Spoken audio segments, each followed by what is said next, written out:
ಯೋಜನಾ ವಿಧಾನವನ್ನ ಅಭಿವೃದ್ಧಿಪಡಿಸಿದವರು ಮತ್ತು ಪೂರ್ಣಗೊಳಿಸಿದವರು ಯಾರು ಅಂದ್ರೆ ಕಿಲ್ ಪ್ಯಾಟ್ರಿಕ್ ಇದಕ್ಕೆ ಸರಿಯಾದಂತ ಉತ್ತರ. ಈ ಪ್ರಶ್ನೆ ಆಗಿತ್ತು, ನಾನು ಕಂಟಿನ್ಯೂ ಮಾಡ್ತೀನಿ. ಇದೆಲ್ಲ ಹೇಳಿದ್ದೆ ಕಿಲ್ ಪ್ಯಾಟ್ರಿಕ್ ಅವರ ಬಗ್ಗೆ. ಸಾಮಾಜಿಕ ಪರಿಸರದಲ್ಲಿ ನಡೆಯುವ ತುಂಬು ಹೃದಯದ ಒಂದು ಉದ್ದೇಶ ಪೂರ್ವ ಚಟುವಟಿಕೆ ಯೋಜನೆ ಅಂತ ಹೇಳ್ತಾರೆ. ಕಿಲ್ ಪ್ಯಾಟ್ರಿಕ್ ರವರು 4 ರೀತಿಯ ಯೋಜನೆಗಳನ್ನ ಗುರುತಿಸಿದ್ದಾರೆ. ಕಿಲ್ ಪ್ಯಾಟ್ರಿಕ್ ರವರು ಯೋಜನಾ ವಿಧಾನವನ್ನು ಅಭಿವೃದ್ಧಿಪಡಿಸಿ ಪೂರ್ಣಗೊಳಿಸಿದ್ದಾರೆ. ರಚನೆ, ಮನರಂಜನೆ, ಸಮಸ್ಯೆ, ನಿರ್ದಿಷ್ಟ ಕಲಿಕೆ. ಯೋಜನಾ ವಿಧಾನವನ್ನು ಬೋಧನಾ ವಿಧಾನವನ್ನಾಗಿ ರೂಪಿಸಿದವರು ಜೆ.ವಿ. ಸ್ಟೀವೆನ್ಸನ್ ನೋಡ್ರಿ. ಸೊ ಇವ್ 4 ಏನಪ್ಪಾ ಅಂದ್ರ ಕಿಲ್ ಪ್ಯಾಟ್ರಿಕ್ ಅವರು ಗುರುತಿಸಿರುವಂತಹ ಯೋಜನಾ ವಿಧಾನದ ಹಂತಗಳು. ಪ್ಲೀಸ್ ಎಲ್ಲರೂ ಕೂಡ ಕ್ಲಾಸ್ ಅನ್ನ ಲೈಕ್ ಮಾಡಿ ಅಂಡ್ ಚಾನಲ್ಗೆ ಹೊಸಬರಿದ್ದವರು ಸಬ್ಸ್ಕ್ರೈಬ್ ಮಾಡಿಕೊಂಡು ಕ್ಲಾಸ್ ಅನ್ನ ಕೇಳಿ. ಓಕೆ, ನೆಕ್ಸ್ಟ್ ಕ್ವಶನ್ ಯಾವ ರೀತಿ ಇದೆ ಅಂತ ನೋಡ್ತಾ ಹೋಗೋಣ.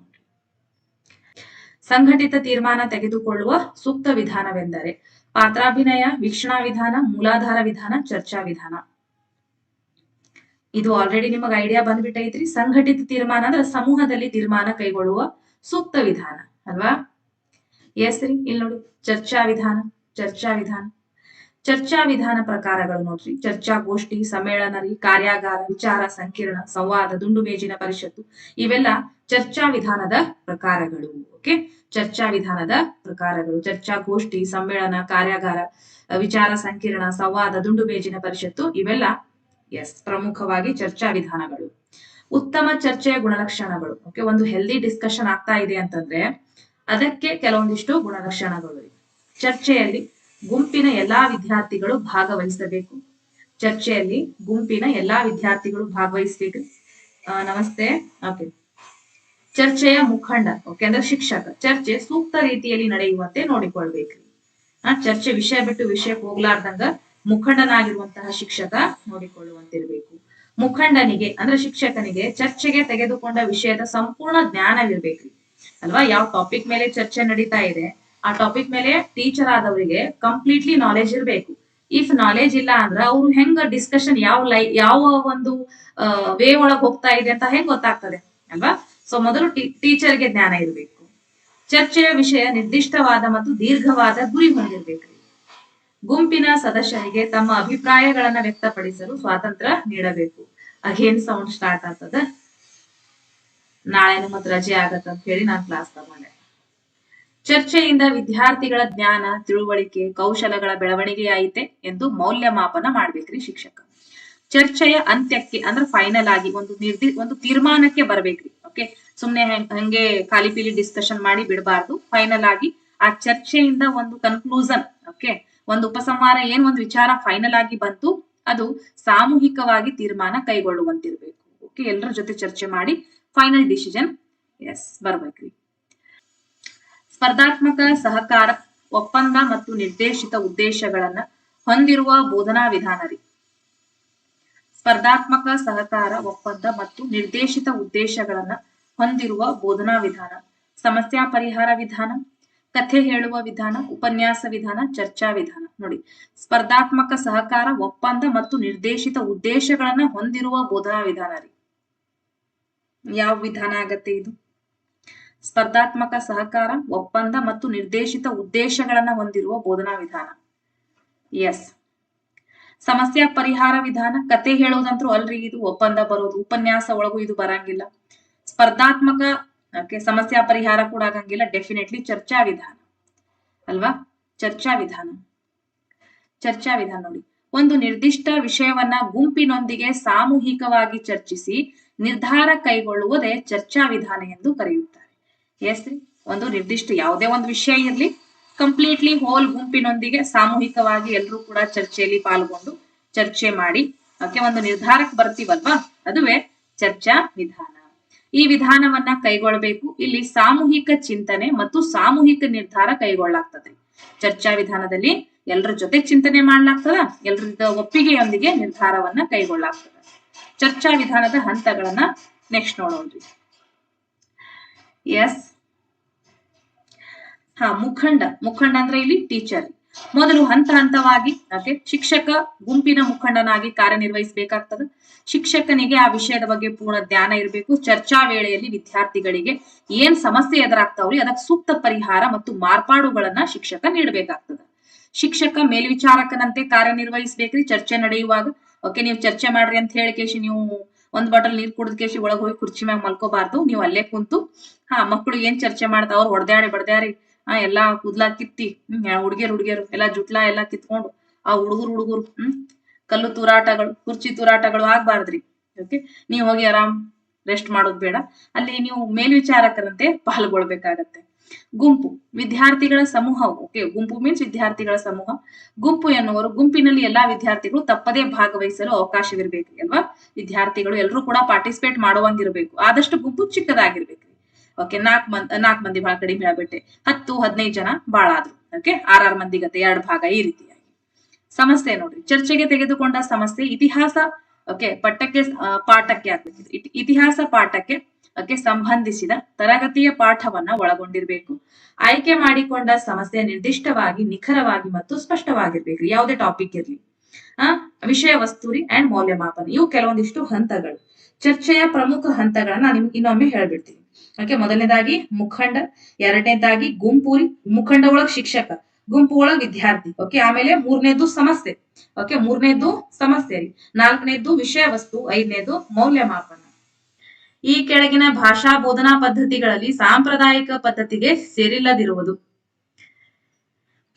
ಈ ಕೆಳಗಿನ ಭಾಷಾ ಬೋಧನಾ ಪದ್ಧತಿಗಳಲ್ಲಿ ಸಾಂಪ್ರದಾಯಿಕ ಪದ್ಧತಿ, ನಾನು ನಿಮ್ಗೆ ಸಾಂಪ್ರದಾಯಿಕ ಪದ್ಧತಿಗಳಲ್ಲಿ ಕೆಲವು ಪದ್ಧತಿಗಳು ಬರ್ತಾವ ಅಂತ ಹೇಳಿದ್ದೆ. ಎಸ್ ರೀ, ಡೆಫಿನೆಟ್ ಆಗಿ ಪಠ್ಯ ಪುಸ್ತಕ ಪದ್ಧತಿ ಇದು ಆಧುನಿಕ ಒಳಗ್ ಬರ್ತದ. ರಿಮೇನಿಂಗ್ ಉಪನ್ಯಾಸ, ಪ್ರಶ್ನೋತ್ತರ ಈ ಟೈಪ್ ಕೂಡ ಕ್ವಶನ್ಗಳು ಬರೋದ್ರಿಂದ ಗಮನದಲ್ಲಿ ಇರ್ಲಿ. ಪಠ್ಯ ಪುಸ್ತಕ ಪದ್ಧತಿ ಆಧುನಿಕ ಒಳಗ್ ಬರ್ತದೆ. ಸಾಂಪ್ರದಾಯಿಕ ಬೋಧನಾ ವಿಧಾನಗಳು ಕಥನಾ ಪದ್ಧತಿ, ಉಪನ್ಯಾಸ ವಿಧಾನ, ಸಾರಾಂಶ ನೀಡುವ ಪದ್ಧತಿ, ನಿರೂಪಣಾ ಪದ್ಧತಿ, ಪ್ರಶ್ನೋತ್ತರ ಪದ್ಧತಿ. ಇವು 5 ಏನಪ್ಪಾ ಅಂದ್ರೆ ಸಾಂಪ್ರದಾಯಿಕ ಬೋಧನಾ ವಿಧಾನಗಳು.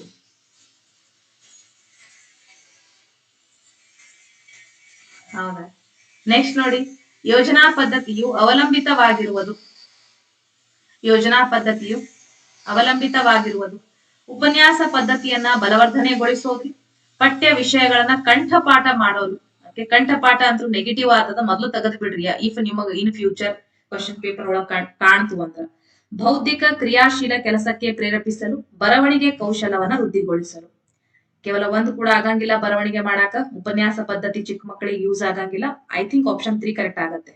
ಬೌದ್ಧಿಕ ಕ್ರಿಯಾಶೀಲ ಕೆಲಸಕ್ಕೆ. ಓಕೆ, ಯೋಜನಾ ಪದ್ಧತಿ ಬೇಸಿಕಲಿ ಕ್ರಿಯೆ ಮೇಲೆ, ಎಸ್ ಇಲ್ಲಿ ಇದೆ ನೋಡಿ, ಕ್ರಿಯೆ ಮೇಲೆ ಡಿಪೆಂಡ್ ಇರೋದ್ರಿಂದ ಬೌದ್ಧಿಕ ಕ್ರಿಯಾಶೀಲ ಕೆಲಸಕ್ಕೆ ಪ್ರೇರೇಪಿಸಲು ಯೋಜನಾ ವಿಧಾನದ ಅನುಕೂಲಗಳು ನೆಕ್ಸ್ಟ್ ನೋಡೋಣ್ರಿ. ಬಟ್ ಇದು ಆಪ್ಷನ್ ಆನ್ಸರ್ ಆಗತ್ತೆ, ಆಪ್ಷನ್ 3. ಇದೊಂದು ಚಟುವಟಿಕೆ ಆಧಾರಿತ ವಿಧಾನ ರೀ. ಯೋಜನಾ ವಿಧಾನ ಅಂದ್ರೆ ಚಟುವಟಿಕೆ ಆಧಾರಿತ ವಿಧಾನ. ಇಲ್ಲಿ ವಿದ್ಯಾರ್ಥಿಗಳು ಸ್ವತಂತ್ರರಾಗಿ ಚಟುವಟಿಕೆಗಳನ್ನ ಆಯ್ಕೆ ಮಾಡಿಕೊಂಡು ಆಸಕ್ತಿಯಿಂದ ತೊಡಗುವರು. ಇವತ್ ಬಹಳ ಜನ ಫಾಸ್ಟಿಂಗ್ ಮಾಡಿರ್ಬೇಕು ಪಾಪ ನೀವು ಶಿವರಾತ್ರಿಗೆ. ಎಸ್ ರೀ, ದೇವರು ಒಳ್ಳೇದ್ ಮಾಡ್ತಾನೆ, ಮಾಡ್ಬೇಕು. ಇದು ವಿದ್ಯಾರ್ಥಿಗಳಲ್ಲಿ ಸಹಕಾರ ಮನೋಭಾವ ಬೆಳೆಸುತ್ತದೆ. ಇದು ಶಿಶು ಕೇಂದ್ರಿತ ವಿಧಾನವಾಗಿದ್ದು ಶಿಕ್ಷಕರ ಪಾತ್ರ ಕಡಿಮೆ. ಇಲ್ಲಿ ಶಿಕ್ಷಕರ ಕೆಲಸ ಕಡಿಮೆ. ಶಿಕ್ಷಕರು ಕೇವಲ ಡೈರೆಕ್ಷನ್ ತೋರಿಸಿ ಇರ್ಬೇಕಾಗ್ತದ. ವಿದ್ಯಾರ್ಥಿಗಳು ಅವರೆಲ್ಲಾ ಕ್ರಿಯೆಯನ್ನ ಮಾಡುವಂತದ್ದು. ಇದು ಪ್ರಾಯೋಗಿಕ, ಏನಾದ್ರೂ ಪ್ರಾಜೆಕ್ಟ್ ಕೊಟ್ಟು, ಏನಾದ್ರೂ ಒಂದು ಸಮಸ್ಯೆ ಕೊಟ್ಟು ನೀವು ಇದಕ್ಕೆ ಸಾಲ್ವ್ ಮಾಡ್ರಿ, ಇದು ಈ ಯೋಜನೆಯನ್ನ ನೀವೇ ರೂಪಿಸಿಕೊಂಡು ಅದನ್ನ ಸಮಸ್ಯೆ ಪರಿಹಾರ ಮಾಡ್ರಿ ಅಂತ ಹೇಳಿ ಕೊಟ್ಬಿಡುವುದು. ಪ್ರಾಯೋಗಿಕವಾದ ವಾಸ್ತವಿಕವಾದ ತತ್ವದ ಹಿನ್ನೆಲೆ ಒಳಗೊಂಡಿದೆ. ಓಕೆ, ಪ್ರಾಯೋಗಿಕವಾಗಿ ನೋಡುವಂತದ್ದು, ಪ್ರಾಕ್ಟಿಕಲಿ ವಿದ್ಯಾರ್ಥಿಗಳು ಇಲ್ಲಿ ಕೆಲಸ ಮಾಡುವಂತದ್ದು. ವಿದ್ಯಾರ್ಥಿಗಳಲ್ಲಿ ಸ್ವಪ್ರಯತ್ನ, ಸ್ವಲಂಬನೆ ಅವಕಾಶ ನೀಡ್ತದ್ರಿ. ಓಕೆ, ಸ್ವಪ್ರಯತ್ನ ಮತ್ತು ಸ್ವಲಂಬನೆ ಮಾಡಿ ಕಲಿ ತತ್ವವನ್ನ ಹೊಂದಿದೆ. ಮನೋವೈಜ್ಞಾನಿಕ ತಳಹದಿಯ ಮೇಲೆ ನಿಂತಿದೆ. ಸರಿ, ಯೋಜನಾ ಪದ್ಧತಿಯನ್ನ ಮೊಟ್ಟ ಮೊದಲ ಬಾರಿಗೆ ಬಳಸಿದವರು ನೋಡಿ, first time use Kilpatrick, John Dewey, Ballard and John Seeley ಅಂತ ಇದೆ. ಸರಿಯಾದಂತ ಉತ್ತರ ರೀ. ಅಫ್ಕೋರ್ಸ್ ನೀವು ಇಲ್ಲಿ ಜಾನ್ ಡ್ಯೂಯಿ ಅಂತ ಆನ್ಸರ್ ಹಾಕ್ಬೇಕು. ಫಸ್ಟ್ ಟೈಮ್ ಡ್ಯೂಯಿ ಇದಕ್ಕೆ ಸರಿಯಾದಂತ ಉತ್ತರ. ಯೋಜನಾ ವಿಧಾನವನ್ನ ಮೊದಲು ಅಮೆರಿಕದ ಶಿಕ್ಷಣ ತಜ್ಞ ಜಾನ್ ಡ್ಯೂಯಿ ಅವರು ಪರಿಚಯಿಸಿದರು. ನಂತರ ಅವರ ಶಿಷ್ಯರಾದ ಕಿಲ್ಪ್ಯಾಟ್ರಿಕ್ ಯೋಜನಾ ವಿಧಾನವನ್ನ ಅಭಿವೃದ್ಧಿಪಡಿಸಿ ಪೂರ್ಣಗೊಳಿಸಿದ್ದಾರೆ. ಜಾನ್ ಡ್ಯೂಯಿ ಒಂದು ವ್ಯಾಖ್ಯವನ್ನ ಕೊಡ್ತಾರೆ. ಫಲ ಪ್ರಮಾಣವಾದ ತತ್ವಶಾಸ್ತ್ರದ ಪ್ರಾಯೋಗಿಕ ಫಲಿತವೇ ಯೋಜನಾ ಪದ್ಧತಿಯಾಗಿದೆ. ಇದು ಜಾನ್ ಡ್ಯೂಯಿ ಅವರ ವ್ಯಾಖ್ಯ. 2-3 ಸತಿ ಕ್ವಶನ್ ಆಗಿದೆ ಇದು. ಎಸ್, ಒಂದು ನಿರ್ದಿಷ್ಟ ಅವಧಿಗೆ ಭವಿಷ್ಯದ ಕಾರ್ಯಾಚರಣೆಗಳನ್ನ ಮುಂದಾಗಿ ನಿರ್ಧರಿಸುವುದು ಹೀಗೆ ಕರಿತೀವ್ರಿ. ಒಂದು ನಿರ್ದಿಷ್ಟ ಅವಧಿಗೆ ಭವಿಷ್ಯದ ಕಾರ್ಯಾಚರಣೆಗಳನ್ನ ನೀವು ಮುಂಚಿತವಾಗಿ ನಿರ್ಧಾರ ಮಾಡ್ಕೋತೀರಿ. ಹಬ್ಬದ ಹೆಂಗ್ ಮಾಡಾತೀರಿ ನೋಡ್ರಿ ಹಂಗ. ಸಂಘಟನೆ, ನಿರ್ದೇಶನ, ಸಂಯೋಜನೆ, ಯೋಜನೆ ಅಂತ ಇದೆ. ಡೆಫಿನೆಟ್ಲಿ ಇದು ಯೋಜನೆ ಆಗತ್ತೆ, ಪ್ಲಾನಿಂಗ್ ಇದು ಅಲ್ವಾ. ಮುಂದೆ ಏನಾಗ್ತಾ ಇದೆ ಅದಕ್ಕೆ ಅಡ್ವಾನ್ಸ್ಲಿ ನಾವೇನ್ ಮಾಡ್ತಾ ಇದೀವಿ, ಪ್ಲಾನ್ ಮಾಡ್ತಾ ಇದೀವಿ. ಯೋಜನಾ ವಿಧಾನದ ಹಂತಗಳು, ಸನ್ನಿವೇಶ ಒದಗಿಸೋದು, ಯೋಜನೆಯ ಆಯ್ಕೆ. ಯೋಜನೆ ಆಯ್ಕೆ ಒಳಗೆ ಸ್ವಲ್ಪ ಯೋಜನೆ ಆಯ್ಕೆ ಅಂದ್ರೆ ಏನು? ಶಿಕ್ಷಕರು ಸನ್ನಿವೇಶವನ್ನು ಒದಗಿಸಿದಾಗ ವಿದ್ಯಾರ್ಥಿಗಳು ತಮ್ಮ ಇಷ್ಟವಾದ ಯೋಜನೆಯನ್ನ ಆಯ್ಕೆ ಮಾಡ್ಕೋತಾರೆ, ಏನ್ ಮಾಡ್ಬೇಕು ಅಂತ. ಅಂಡ್ ತಮ್ಮ ಅಭಿಸಾಮರ್ಥ್ಯ, ಆಸಕ್ತಿ ಮತ್ತು ಅವಶ್ಯಕತೆಗಳಿಗೆ ಅನುಗುಣವಾಗಿ ಯೋಜನೆಯನ್ನ ವಿದ್ಯಾರ್ಥಿಗಳೇ ಆಯ್ಕೆ ಮಾಡ್ಬೇಕ್ರಿ. ಆಯ್ಕೆಗೊಂಡ ವಿಷಯವು ಎಲ್ಲಾ ವಿದ್ಯಾರ್ಥಿಗಳಿಗೂ ಒಪ್ಪಿತವಾಗಿರ್ಬೇಕು, ಯಾವ ವಿಷಯದ ಮೇಲೆ ಆಯ್ಕೆ ಮಾಡಿದ್ದಾರೆ ಅಂತ ಹೇಳಿ ಶಿಕ್ಷಕ ಮಾರ್ಗದರ್ಶಕನಾಗಿ ಪರಿಶೀಲಿಸ್ಬೇಕ್ರಿ. ಇದು ಯೋಜನೆಯ ಆಯ್ಕೆ, 2ನೇ ಹಂತ. 3ನೇ ಹಂತ ಯೋಜನೆ. 4ನೇ ಹಂತ ಕಾರ್ಯಾಚರಣೆ. 5ನೇ ಹಂತ ಮೌಲ್ಯಮಾಪನ. 6ನೇ ಹಂತ ದಾಖಲೆ ಅಥವಾ ವರದಿ ತಯಾರಿಕೆ. ನೆಕ್ಸ್ಟ್ ನೋಡ್ರಿ ಪ್ರಶ್ನೆ. ಇದು ಸಮಸ್ಯಾ ಪರಿಹಾರ ವಿಧಾನದ ಹಾಲ್ಮಾರ್ಕ್ ಎಂದು ಕರೆಯಲ್ಪಡುವ ಲಕ್ಷಣ ಯಾವುದು? ಸಮಸ್ಯೆಗಳ ತತ್ವ ಅಥವಾ ವಿಷಯದ ಆಧಾರದಲ್ಲಿ ಮಾತ್ರ, ಸಮಸ್ಯೆ ವ್ಯಾಖ್ಯಾನದ ಸುಳಿವು ನೀಡುತ್ತದೆ, ಸಮಸ್ಯೆಯ ಮೂಲ, ಸರಿಯಾದ ಉತ್ತರ ಪಡೆಯಲು ಇರುವ ಒಂದು ಉಪಕ್ರಮ ಅಂತ ಇದೆ. ಓಕೆ, ಸೊ ಸಮಸ್ಯಾ ಪರಿಹಾರ ವಿಧಾನದ ಹಾಲ್ಮಾರ್ಕ್ ಎಂದು ಕರೆಯಲ್ಪಡುವ ಲಕ್ಷಣ ಯಾವುದು? ಸಮಸ್ಯೆಗಳ ತತ್ವ ಅಥವಾ ವಿಷಯದ ಆಧಾರದಲ್ಲಿ ಮಾತ್ರ ಅಂತ ಕೊಟ್ಟಿದ್ದಾರೆ. ಸೊ ಓಕೆ, ಸಮಸ್ಯಾ ಪರಿಹಾರದ ವಿಧಾನದ ಹಂತಗಳು ನೋಡ್ತಾ ಹೋಗ್ರಿ. ಇಂಥವು ಕೆಲವೊಂದಿಷ್ಟು ಎಕ್ಸೆಪ್ಷನಲ್ ಬರ್ತಾವ್ರಿ. ಹಂಗ ಬಂದು ಅಂದ್ರೆ ನಿಮ್ಗೆ ಅಂದಾಜಿಗೆ ತಕ್ಕಂತೆ ಆನ್ಸರ್ ಹಾಕ್ಬಿಡ್ರಿ. ಕರೆಕ್ಟ್ ಆಯ್ತು ಓಕೆ, ಆಗ್ಲಿಕ್ಕಂದ್ರ ಸ್ಕಿಪ್ ಮಾಡ್ಬಿಡಿ, ಅಷ್ಟೇ ಬಿಟ್ಬಿಡೋದು. ಅದನ್ನ ಏನ್ ಜಾಸ್ತಿ ತಲೆ ಕೆಡಿಸ್ಕೋಬೇಡ್ರಿ. ಹಾಕೋದ್ ಒಂದ್ ಅಂಕ ಹಾಕಿ ಬಂದ್ಬಿಡ್ರಿ. ನಮಗಂತೂ ನೆಗೆಟಿವ್ ಮಾರ್ಕಿಂಗ್ ಇಲ್ಲ ಅಲ್ವಾ? ಕೆಲವೊಮ್ಮೆ ಹಿಂಗಾದ್ರೆ ಮಾರ್ಕ್ಸ್ ಹಾಕಿ ಬಂದ್ಬಿಡುದು ಅಷ್ಟೇ. ಸಮಸ್ಯೆಯ ಆಯ್ಕೆ, ಸಮಸ್ಯೆಯ ಸ್ಪಷ್ಟೀಕರಣ ಅಥವಾ ವ್ಯಾಖ್ಯಾನ, ವಿಷಯ ಅಥವಾ ಮಾಹಿತಿಯ ಸಂಗ್ರಹಣೆ, ವಿಷಯ ಸಂಘಟನೆ, ನಿರ್ಣಯಗಳ ರೂಪಿಸುವುದು ಸಮಸ್ಯೆಗೆ ಪರಿಹಾರ. ಇವಿಷ್ಟು ಏನಪ್ಪಾ ಅಂತಂದ್ರೆ ಸಮಸ್ಯಾ ಪರಿಹಾರದ ವಿಧಾನಗಳ ಹಂತಗಳು ಅಥವಾ ಸಮಸ್ಯಾ ಪರಿಹಾರ ಹಂತ, ಈ ಸಮಸ್ಯಾ ಪರಿಹಾರ ಪದ್ಧತಿ, ಅದರ ಒಂದು ಹಂತಗಳು. ರಾಬರ್ಟ್ ಗ್ಯಾಗ್ನೆ ಇವರ ಪ್ರಕಾರ ಒಂದು ವ್ಯಾಖ್ಯಾರಿ, ಕಲಿಕಾ ಶ್ರೇಣಿಯಲ್ಲಿ ಅತ್ಯುನ್ನತವಾದ ಕಲಿಕೆ ಎಂದರೆ ಸಮಸ್ಯಾ ಪರಿಹಾರ ಕಲಿಕೆಯಾಗಿದೆ. ಓಕೆ, ಗ್ಯಾಗ್ನೆರ್ ಅವರು ಒಂದು ವ್ಯಾಖ್ಯಾನವನ್ನ ಕೊಡ್ತಾರೆ. ರಾಬರ್ಟ್ ಗ್ಯಾನಿ. ಓಕೆ, ಕಲಿಕಾ ಶ್ರೇಣಿಯಲ್ಲಿ ಅತ್ಯುನ್ನತವಾದ ಕಲಿಕೆ ಎಂದರೆ ಸಮಸ್ಯಾ ಪರಿಹಾರ ಕಲಿಕೆಯಾಗಿದೆ. ಸಿಬಿಎಸ್ಇ ಇವರು ಸೂಚಿಸಿರುವ ಗುಂಪು ಚಟುವಟಿಕೆಗೆ ಪ್ರಾಜೆಕ್ಟ್ ಈ ಕೆಳಗಿನ ಯಾವುದಕ್ಕೆ ಪ್ರಭಾವಶೀಲವಾದ ಮಾರ್ಗರಿ? ಸಾಮಾಜಿಕ ಭಾಗವಹಿಸುವಿಕೆ ಒದಗಿಸುತ್ತದೆ, ಶಿಕ್ಷಕರ ಹೊರೆಯನ್ನ ತಪ್ಪಿಸುತ್ತದೆ. ಶಿಕ್ಷಕರ ಹೊರೆ ಇವೆಲ್ಲ ನೆಗೆಟಿವ್ ಸೌಂಡ್ ಮಾಡ್ತದೆ. ನಿಯತಕಾಲಿಕ ಬೋಧನೆಯಿಂದ ಉಂಟಾಗಿರುವ ಉದ್ದೇಶ ತಡೆಯುತ್ತದೆ, ಅಂದ್ರೆ ಡೈಲಿ ಬೇಸ್ ಮೇಲೆ. ಓಕೆ, ಡೈಲಿ ಬೋಧನೆ ಆಗಿರುವಂತಹ ನಿಮ್ಮ ಉದ್ದೇಶವನ್ನ ಇದು ತಡೀತದ. ಇದು ವಿವಿಧತೆಯಲ್ಲಿ ಏಕತೆ ಎಂಬ ಪರಿಕಲ್ಪನೆಯನ್ನ ಉತ್ತೇಜಿಸುತ್ತದೆ. ಕ್ವಶನ್ ಇನ್ನೊಮ್ಮೆ ಅಂಡರ್ಸ್ಟ್ಯಾಂಡ್ ಮಾಡ್ಕೊಳ್ಳಿ.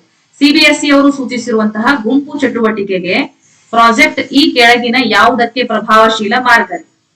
ಗುಂಪು ಚಟುವಟಿಕೆ ಪ್ರಾಜೆಕ್ಟ್ಗೆ ಯಾವುದು ಒಂದು ಪ್ರಭಾವಶೀಲ ಅಂದ್ರೆ ಗುಂಪು ಚಟುವಟಿಕೆ ಒಳಗೆ ಸಾಮಾಜಿಕವಾಗಿ ಭಾಗವಹಿಸುವಿಕೆಗೆ ಒದಗಿಸ್ತದ್ರಿ.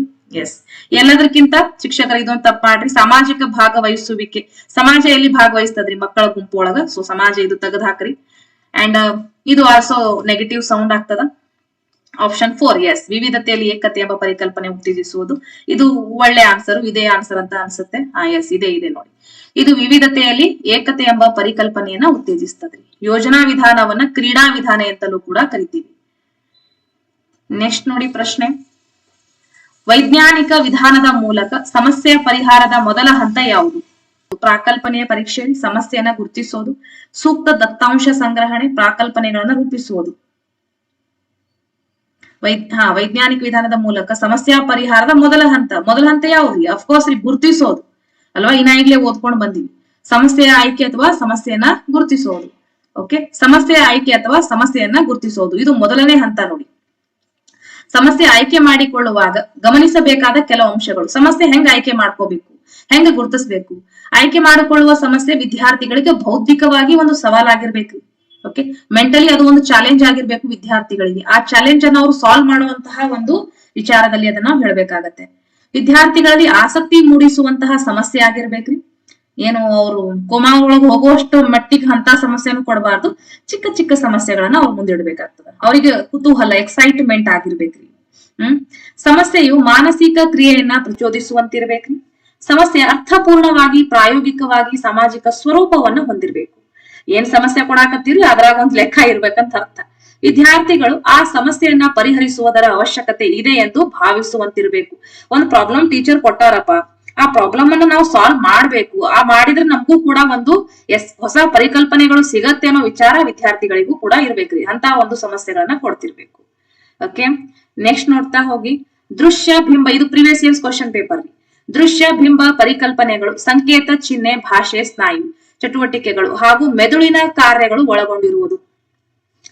ದೃಶ್ಯರಿ ಬಿಂಬ ಪರಿಕಲ್ಪನೆಗಳು ದೃಶ್ಯ ಬಿಂಬ ಪರಿಕಲ್ಪನೆಗಳು ಸಂಕೇತರಿ ಚಿಹ್ನೆ ಭಾಷೆ ಸ್ನಾಯು ಚಟುವಟಿಕೆಗಳು ಮೆದುಳಿನ ಕಾರ್ಯಗಳು ಎಲ್ಲಾ ಟೋಟಲಿ ಅಂದ್ರ ಎಸ್ ರೀ ಫಿಸಿಕಲಿನೂ ಇದೆ ಮೆಂಟಲಿನೂ ಇದೆ ಎಲ್ಲಾ ಕಾರ್ಯಗಳನ್ನು ಒಳಗೊಂಡಿರುವುದು. ಹೊಂದಾಣಿಕಾ ಪ್ರಕ್ರಿಯೆ ಚಲನ ಕ್ರಿಯಾ ವಿಕಾಸರಿ ಸಮಸ್ಯಾ ಪರಿಹಾರ ಯೋಜನಾ ಪ್ರಕ್ರಿಯೆ. ನೋಡಿ ಆನ್ಸರ್ ಹಾಕಿ.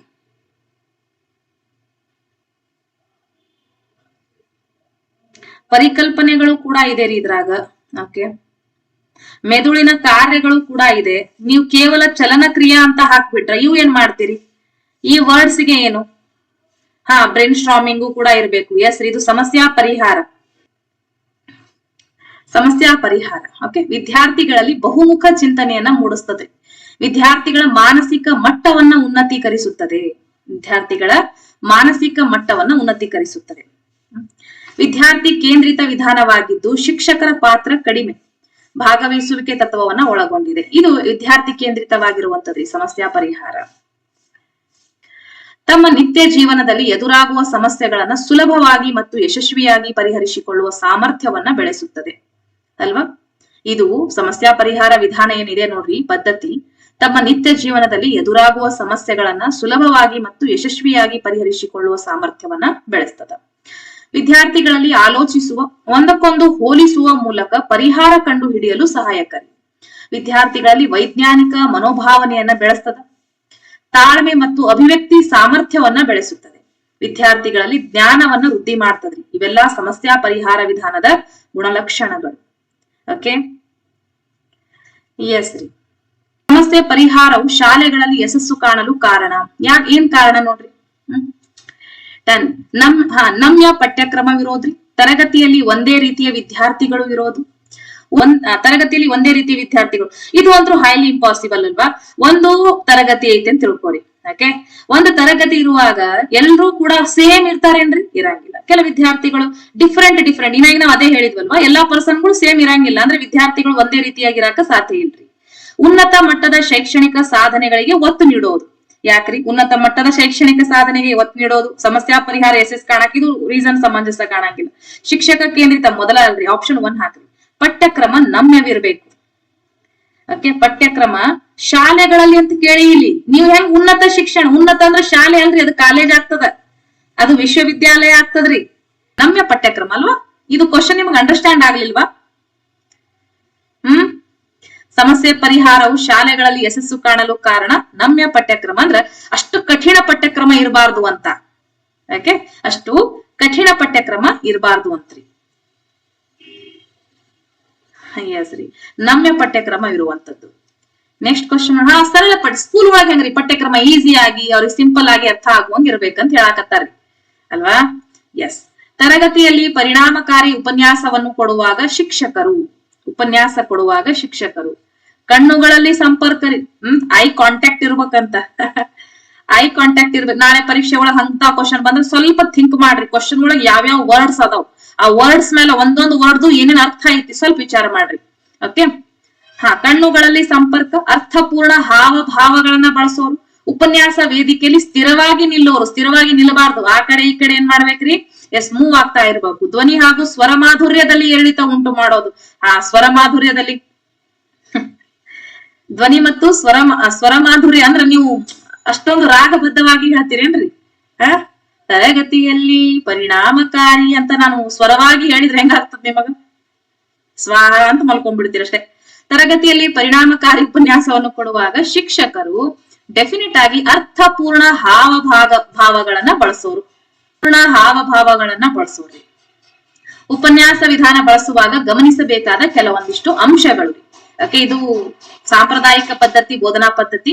ಅದ್ರಾಗ ಓಕೆ ಉಪನ್ಯಾಸ ಪದ್ಧತಿ, ಇದನ್ನು ಬಳಸುವಾಗ ಈ ಅಂಶಗಳನ್ನ ಗಮನದಲ್ಲಿಟ್ಟುಕೊಂಡು ಶಿಕ್ಷಕರು ಬೋಧನೆ ಮಾಡಬೇಕು.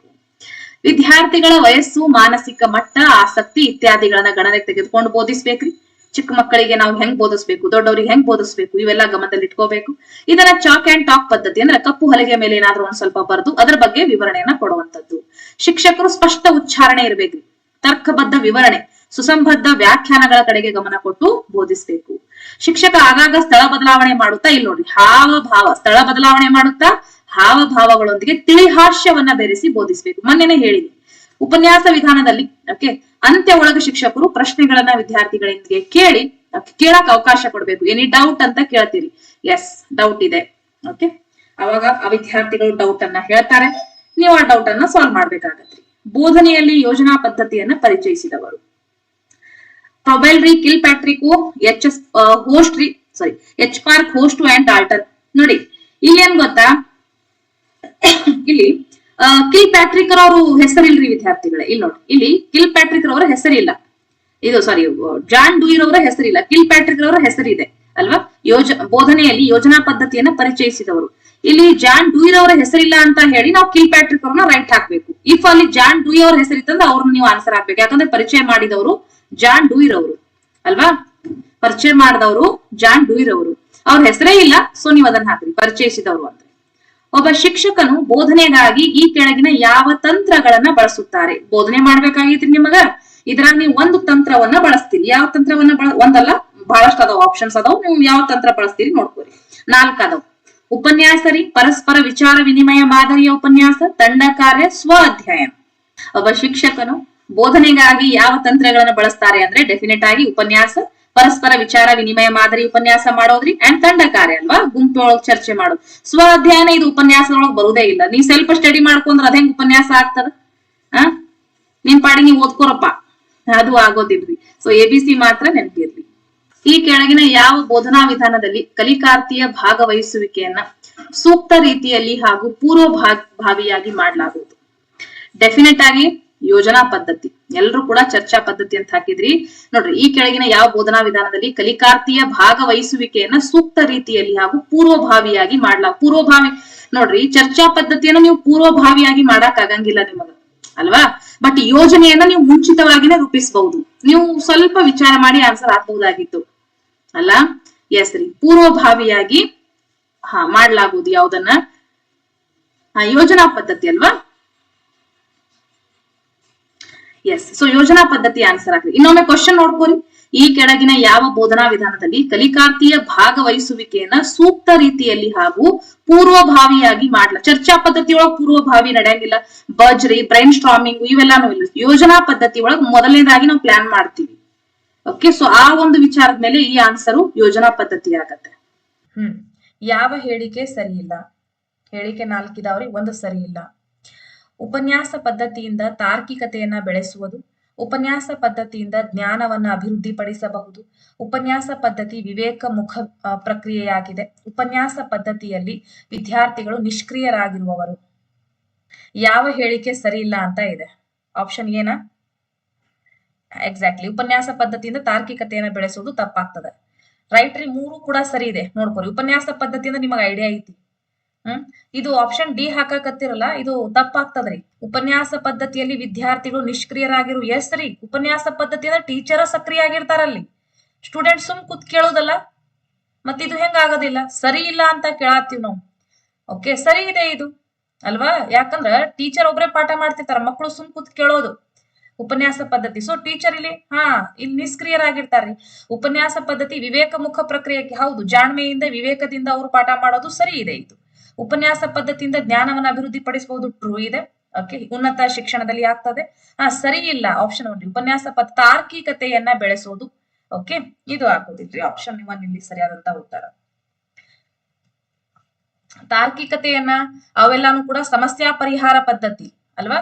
ಜ್ಞಾನ ಬೆಳೆಸೋದು, ತಾರ್ಕಿಕತೆ ಅವೆಲ್ಲ. ಉಪನ್ಯಾಸ ಪದ್ಧತಿಯಿಂದ ತಾರ್ಕಿಕತೆಯನ್ನ ಬೆಳೆಸೋದು ಆಗೋದಿಲ್ರಿ.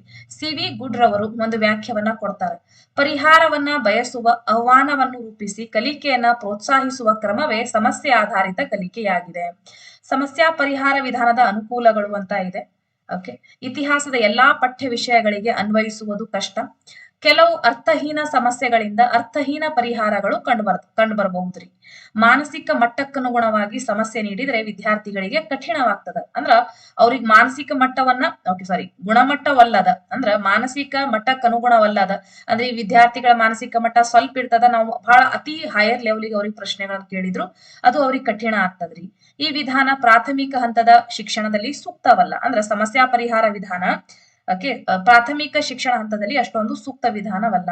ಇದು ಹೆಚ್ಚು ಸಮಯವನ್ನ ತೆಗೆದುಕೊಳ್ತದ್ರಿ. ಕೆಲ ಸಮಸ್ಯೆಗಳಿಗೆ ಮಾಹಿತಿ ಕೊರತೆ ಉಂಟಾಗಬಹುದು. ಇವೆಲ್ಲಾನು ಕೂಡ ಸಮಸ್ಯಾ ಪರಿಹಾರ ವಿಧಾನದ ಅನಾನುಕೂಲಗಳು. ಓಕೆನಾ? ಸ್ವಲ್ಪ ಇದ್ರ ಮೇಲೆ ನಿಮ್ಗ ವಿಚಾರ ಇರ್ಲಿ. ನೆಕ್ಸ್ಟ್ ನೋಡ್ತಾ ಹೋಗಿ ಪ್ರಶ್ನೆ. ಶಿಕ್ಷಕರು 5ನೇ ತರಗತಿ ವಿದ್ಯಾರ್ಥಿಗಳಿಗೆ ಶಾಲಾ ಕೈತೋಟದಲ್ಲಿನ ಸಸ್ಯಗಳನ್ನ ಗಮನಿಸಿ ಪಟ್ಟಿ ಮಾಡುವಂತೆ ಹೊರಾಂಗಣ ಚಟುವಟಿಕೆ ನೀಡಿರುವುದು ಈ ವಿಧಾನದ ಒಂದು ಕಾರ್ಯತಂತ್ರವಾಗಿದೆ.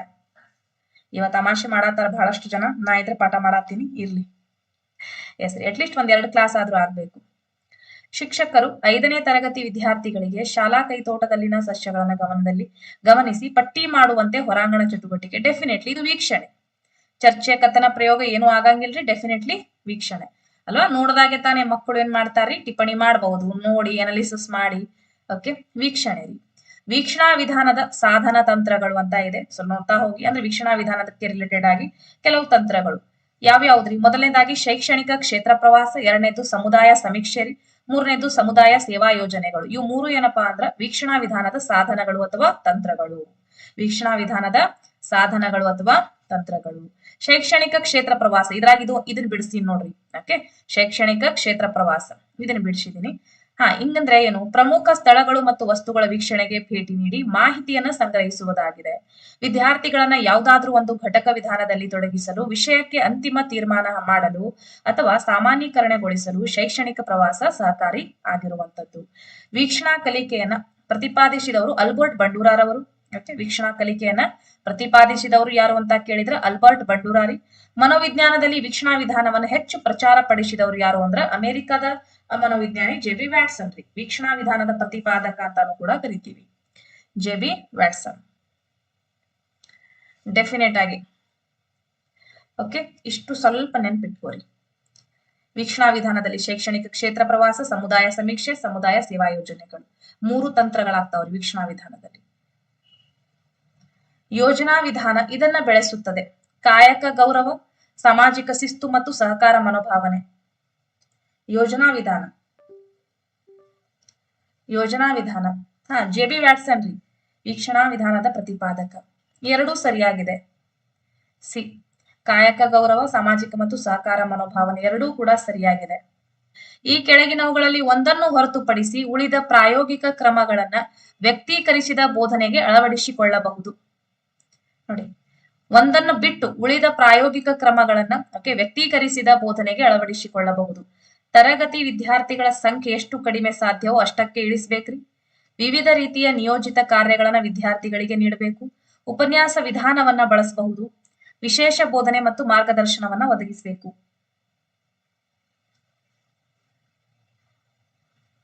ವ್ಯಕ್ತೀಕರಿಸಿ, ಡೆಫಿನೆಟ್ಲಿ ವೆರಿ ಗುಡ್. ಎಸ್ ರೀ. ವ್ಯಕ್ತೀಕರಿಸಿದಂದ್ರೆ ಗೊತ್ತಾಗ್ಬಿಡತ್ತೆ ನಿಮ್ಗೆ ಅಲ್ವಾ? ಉಪನ್ಯಾಸ ವಿಧಾನವನ್ನ ಬಳಸೋದು. ಓಕೆ, ಇದು ಪ್ರಾಯೋಗಿಕ ಅಲ್ಲ. Very nice. ಯಾರದು? ಶಿವಾನಿ. ವೆರಿ ಗುಡ್ ಅಲ್ವಾ? ಇದು ಪ್ರಾಯೋಗಿಕ ಅಲ್ಲ. ಡನ್ರಿ. ಓಕೆ, ಪ್ರಾಯೋಗಿಕ ಕ್ರಮ ಅಲ್ಲ ಇದು. ಉಳ್ಕಿದ್ ಪ್ರಾಯೋಗಿಕ ಆಗ್ತದ್ರಿ. ಅಂದ್ರ ತರಗತಿಯಲ್ಲಿ ವಿದ್ಯಾರ್ಥಿಗಳ ಸಂಖ್ಯೆ ಎಷ್ಟು ಕಡಿಮೆ ಸಾಧ್ಯ ಅಷ್ಟು ಕಡಿಮೆ ನಾವು ಇಳಿಸ್ಕೋಬಹುದು, ನೋಡ್ಕೋಬಹುದು, ಕಡಿಮೆ ಮಾಡಿ. ವಿವಿಧ ರೀತಿಯ ನಿಯೋಜಿತ ಕಾರ್ಯಗಳನ್ನ ವಿದ್ಯಾರ್ಥಿಗಳಿಗೆ ನೀಡಿ ಪ್ರಯೋಗ ಮಾಡಿ ಅದ್ರಾಗನೂ ಒಂದು ವಿಚಾರ ಮಾಡಬಹುದು. ವಿಶೇಷ ಬೋಧನೆ ಮಾರ್ಗದರ್ಶನವನ್ನ ಒದಗಿಸಬೇಕು. ಬಟ್ ಉಪನ್ಯಾಸ ವಿಧಾನವನ್ನ ಬಳಸೋದು ಇದು ಒನ್ ವೇ ಆಗ್ಬಿಡ್ತದ್ರಿ ಇದು. ಓಕೆ, ಹಂಗಾಗಿ ಇದು ಆಗೋದಿಲ್ರಿ. ಉಪನ್ಯಾಸ ವಿಧಾನವನ್ನ ಬಳಸೋದು ಆಗೋದಿಲ್ರಿ ಇದ್ರಾಗ.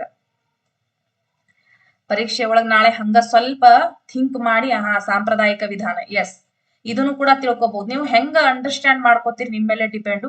ಬಟ್ ಒಂದ್ ವೇ ಒಳಗ್ ನೀವು ಸ್ವಲ್ಪ ಚುರುಕುತನದಿಂದ ಡಿಸೈಡ್ ಮಾಡ್ಬೇಕಾಗತ್ರಿ. ಓಕೆ, ವಿದ್ಯಾರ್ಥಿಗಳಲ್ಲಿ ಚಿಂತನಾಶೀಲ ಯೋಜನೆಯನ್ನು ಪ್ರಚೋದಿಸುವುದು. ಯೋಜನಾ ವಿಧಾನ ಚಿಂತನಾಶೀಲ, ಇನ್ನ ಈಗ್ಲೇ ಹೇಳಿ ನಾ ನಿಮ್ಗ. ಓಕೆ, ಎಸ್, ಚಿಂತನಾಶೀಲ ಯೋಜನೆಯನ್ನ ಪ್ರಚೋದಿಸು. ಡೆಫಿನೆಟ್ಲಿ ಸಮಸ್ಯಾ ಪರಿಹಾರ ವಿಧಾನ ರೀ. ಚಿಂತೆ ಮಾಡಕ್ ಒಂದ್ ಸಮಸ್ಯೆ ಐತೆ ಅಂದ್ರೆ ಚಿಂತನೆ ಮಾಡ್ತೀವಿ. ಚಿಂತನಾಶೀಲ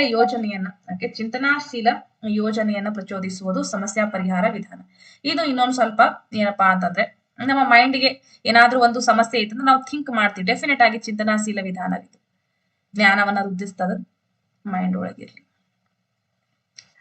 ಸಮಸ್ಯಾ ಪರಿಹಾರ ವಿಧಾನ ರೀ, ವಿದ್ಯಾರ್ಥಿಗಳಲ್ಲಿ ಬಹುಮುಖ ಚಿಂತನೆಯನ್ನ ಮೂಡಿಸ್ತದ್ರಿ ಇದು. ಇವೆಲ್ಲ ಈ ಪಾಯಿಂಟ್ಸ್ ಗಳು ಇಂಪಾರ್ಟೆಂಟ್ ನಿಮಗ.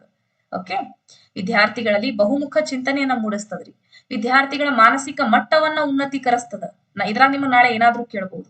ವಿದ್ಯಾರ್ಥಿಗಳಲ್ಲಿ ವೈಜ್ಞಾನಿಕ ಮನೋಭಾವನೆಯನ್ನ ಬೆಳೆಸುತ್ತದೆ, ವಿದ್ಯಾರ್ಥಿಗಳಲ್ಲಿ ಜ್ಞಾನ ವೃದ್ಧಿಯಾಗುತ್ತದೆ, ವಿದ್ಯಾರ್ಥಿ ಕೇಂದ್ರಿತ ವಿಧಾನವಾಗಿದ್ದು ಶಿಕ್ಷಕರ ಪಾತ್ರ ಇಲ್ಲಿ ಬಹಳ ಕಡಿಮೆ. ಓಕೆ, ಇದ್ರಾಗ ಏನಾದ್ರೂ ಕೇಳಿ ಜ್ಞಾನವನ್ನ ಏನ್ ಮಾಡ್ರಿ, ಓಕೆ ಯೂಸ್ ಮಾಡ್ರಿ ಅಂಡ್ ಸರಿಯಾದ ಆನ್ಸರ್ ಅನ್ನ ಹಾಕಿ ಬನ್ರಿ ನಾಳೆ ಪರೀಕ್ಷೆ ಒಳಗೆ.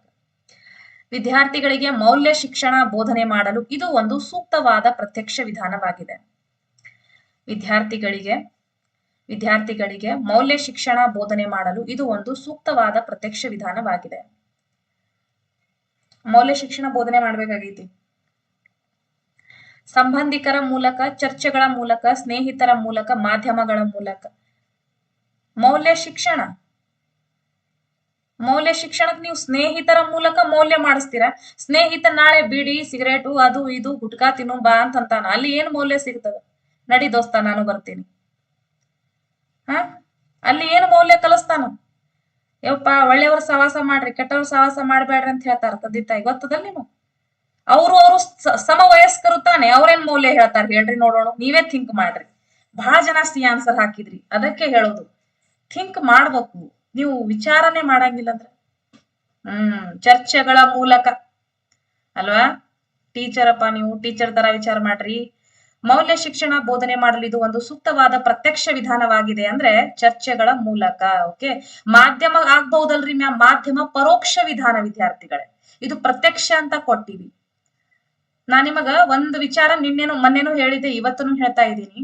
ಕ್ವಶನ್ ಒಂದೊಂದು ವರ್ಡ್ ವಿಚಾರ ಮಾಡಿ. ಕೆಲವು ಪ್ರಶ್ನೆ ಎಕ್ದಮ್ ಕರೆಕ್ಟ್ ಸಾದಾ ಸಿಂಪಲ್ ಇರ್ತದ್ರಿ, ನೀವು ಈಸಿಯಾಗಿ ಆನ್ಸರ್ ಕಂಡ್ಕೋಬಹುದು. ಬಟ್ ವೆನ್ ನೀವು ಸೈಕಾಲಜಿಗೆ ಬರ್ತೀರಿ ಅಥವಾ ಮೌಲ್ಯ ಶಿಕ್ಷಣ ಹಾಕ್ತೀರಿ ಅಥವಾ ಯಾವುದೇ ಬೇರೆ ಟಾಪಿಕ್ಗೆ ನೀವು ಬಂದಾಗ ಅಥವಾ ನೀವು ಸೋಷಿಯಲ್ ಪೆಡಗಾಗಿ ಮಾಡಿದಾಗ ಒಂದೊಂದು ವರ್ಡ್ ಕೂಡ ಗಮನ ಕೊಟ್ಟು ನೋಡಿ, ಏನ್ ಕೇಳಿದ್ದಾರೆ, ಏನ್ ಬಿಟ್ಟಿದ್ದಾರೆ, ಯಾವ ವರ್ಡ್ಗೆ ಏನ್ ಅರ್ಥ ಆಗತ್ತೆ, ಇದು ಮೇನ್ ನಮಗ ಅಲ್ವಾ? ಇವೆಲ್ಲ ಕ್ವಶನ್ಗಳ ಮೂಲಕ ನಾನ್ ನಿಮಗ್ ಅದಕ್ಕೆ ಹೇಳ್ತಾ ಇರೋದು. ಪ್ರತಿ ಪ್ರಶ್ನೆ ಒಳಗೂ ಏನೋ ಒಂದು ಹೊಸ ವಿಚಾರ ನಿಮಗ್ ಮೈಂಡ್ ಒಳಗೆ ಹೋಗ್ತಾ ಇರ್ಬೇಕದು. ಸರಿನಾ? ಡನ್. ಚರ್ಚಾ ವಿಧಾನಗಳ ಹಂತಗಳನ್ನ ತಿಳ್ಕೋರಿ. ಚರ್ಚೆ ಇಂಪಾರ್ಟೆಂಟ್. ಮುಖಂಡ ಅಂದ್ರೆ ಶಿಕ್ಷಕರಿ. ಚರ್ಚಾ ವಿಧಾನದ ಹಂತಗಳು: ಗುಂಪು ಅಂದ್ರೆ ವಿದ್ಯಾರ್ಥಿ, ಸಮಸ್ಯೆ, ವಿಷಯ ವಸ್ತು, ಮೌಲ್ಯಮಾಪನ. ಇವುಗಳ ಮೂಲಕ ಚರ್ಚೆ ನಡೀತದ. ಇನ್ನ ಚರ್ಚಾ ವಿಧಾನದ ಪ್ರಕಾರಗಳು ಅಂದ್ರೆ ಚರ್ಚಾಗೋಷ್ಠಿ ಆಗ್ತದ್ರಿ, ಸಮ್ಮೇಳನಗಳಲ್ಲಿ ಚರ್ಚೆ ಆಗ್ತದ, ಕಾರ್ಯಾಗಾರ ಮಾಡಬಹುದು, ವಿಚಾರ ಸಂಕಿರಣ ನಡೀತದ್ರಿ, ಸಂವಾದ, ದುಂಡು ಮೇಜಿನ ಪರಿಷತ್ತು, ಇವೆಲ್ಲಾನು ಕೂಡ ಆಗುವಂತದ್ದು. ಇವು ಚರ್ಚಾ ವಿಧಾನದ ಪ್ರಕಾರಗಳು. ನೆಕ್ಸ್ಟ್ ಕ್ವಶನ್ ನೋಡಿ.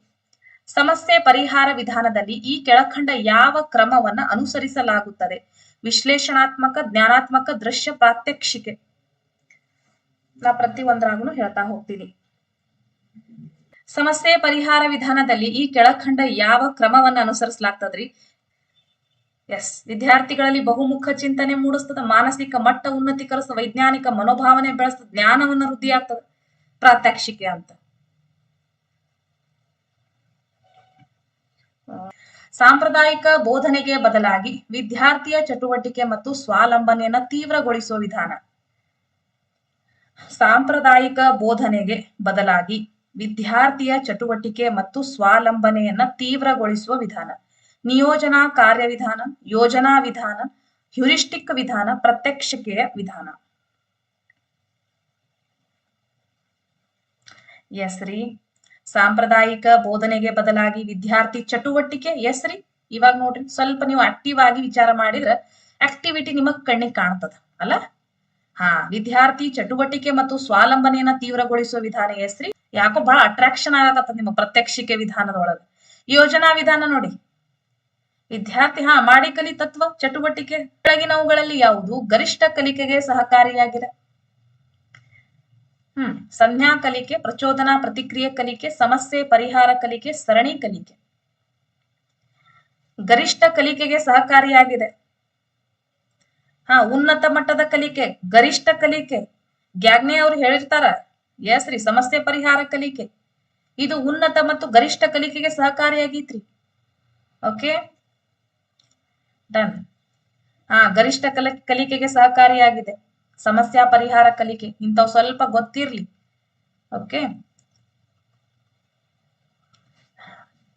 ರಚನಾತ್ಮಕವಾದದ ಅತ್ಯಂತ ಪ್ರಮುಖ ತತ್ವಗಳಲ್ಲಿ ಒಂದು ವಾದರಿ ಕನ್ಸ್ಟ್ರಕ್ಷನ್ ಮೆಥಡ್ ಅಂತ ಕರಿತೀವಲ್ಲ, ಅದರದ್ದು ಪ್ರಮುಖ ತತ್ವಗಳಲ್ಲಿ ಒಂದು ಆಲೋಚನಾ ಪ್ರವೃತ್ತಿ, ಕ್ರಿಯಾತ್ಮಕ ಪ್ರವೃತ್ತಿ, ವಿದ್ಯಾರ್ಥಿ ಅಭಿವೃದ್ಧಿ ಪ್ರವೃತ್ತಿ, ಜ್ಞಾನಾತ್ಮಕ ಪ್ರವೃತ್ತಿ.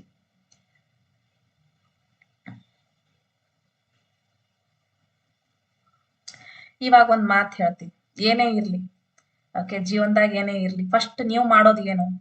ಆಲೋಚನೆ ಅಲ್ವಾ? ಫಸ್ಟ್ ನೀವು ವಿಚಾರ ಮಾಡೋದು ಆಲೋಚನೆ. ಆಲೋಚನೆ ಆಯ್ತು ಮೈಂಡ್ ಒಳಗ, ಅವಾಗ್ಲೇ ನೀವು ಕಾರ್ಯ ಪ್ರವೃತ್ತಿ, ಕ್ರಿಯಾತ್ಮಕ ಪ್ರವೃತ್ತಿ ಹೋಗ್ತೀರಿ. ಕ್ರಿಯಾತ್ಮಕ ಪ್ರವೃತ್ತಿ ಹೋದ ತಕ್ಷಣ ನಿಮಗೆ ಜ್ಞಾನ ವೃದ್ಧಿ ಆಗ್ತದೆ. ಜ್ಞಾನ ವೃದ್ಧಿ ಆದ ತಕ್ಷಣ ನೀವು ಅಭಿವೃದ್ಧಿ ಆಗ್ತೀರಿ. ಓಕೆ, ಫಸ್ಟ್ ನಿಮ್ ಮೈಂಡ್ ಒಳಗ್ ಬರ್ಬೇಕು, ನಾನು ಓದ್ತೀನಪ್ಪ ಅಂತ ಬರ್ಬೇಕು. ಓದ್ತಾ ಓದ್ತಾ ಏನಾಗ್ತದಪ್ಪ ಅಂದ್ರೆ ಅದು ಒಂದು ಕ್ರಿಯೆಯಾಗಿ ಬದಲಾಗ್ತದೆ. ಕ್ರಿಯೆಯಾಗಿ ಬದಲಾಗ್ತಾ ಆಗ್ತಾ ನಿಮಗೆ ಆಟೋಮೆಟಿಕ್ಲಿ ಜ್ಞಾನವನ್ನ ವೃದ್ಧಿ ಮಾಡ್ತೀರಿ. ಜ್ಞಾನ ವೃದ್ಧಿ ಆದ್ರೆ ನಿಮ್ಮ ಅಭಿವೃದ್ಧಿ ಖಂಡಿತ ಆಗ್ತದೆ.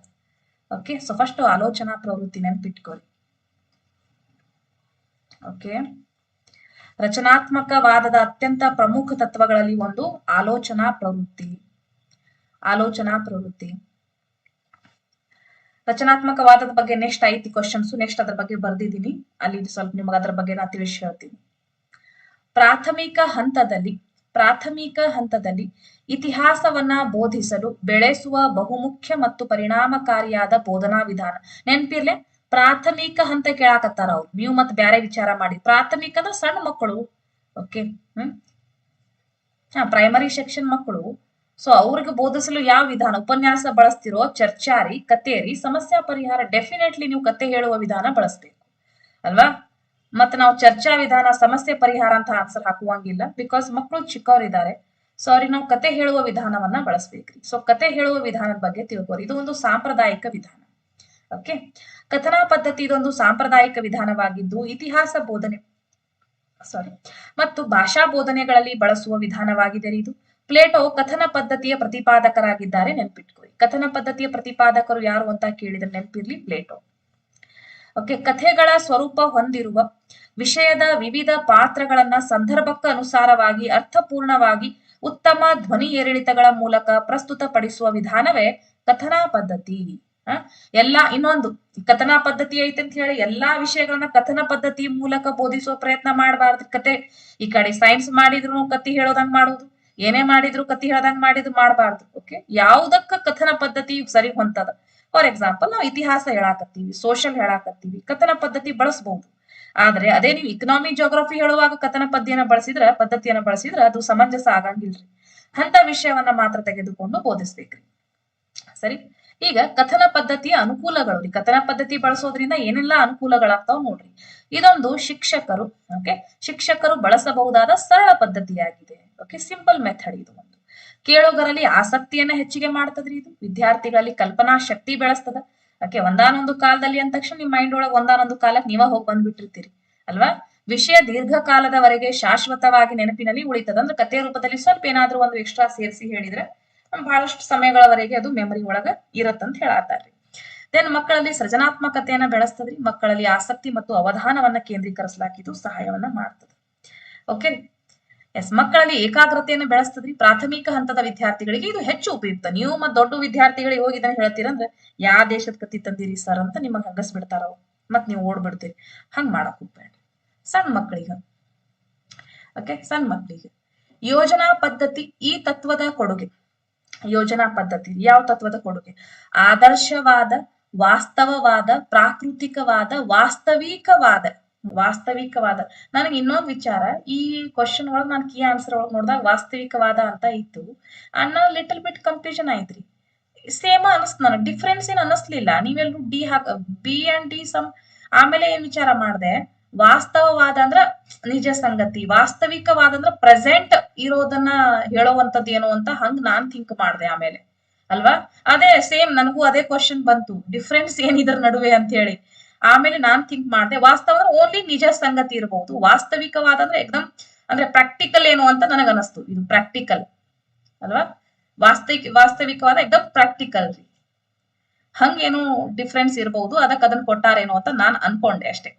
ಬಟ್ ಅದರ ರಿಯಲ್ ಡಿಫ್ರೆನ್ಸ್ ನನಗ ನಿಜವಾಗ್ಲೂ ಅಷ್ಟು ಐಡಿಯಾ ಇಲ್ಲ. ಓಕೆ, ಸೊ ನಾನು ಕೂಡ ವಾಸ್ತವಿಕವಾದ ಅಂತ ಹೇಳ್ಬಿಡ್ತೀನಿ.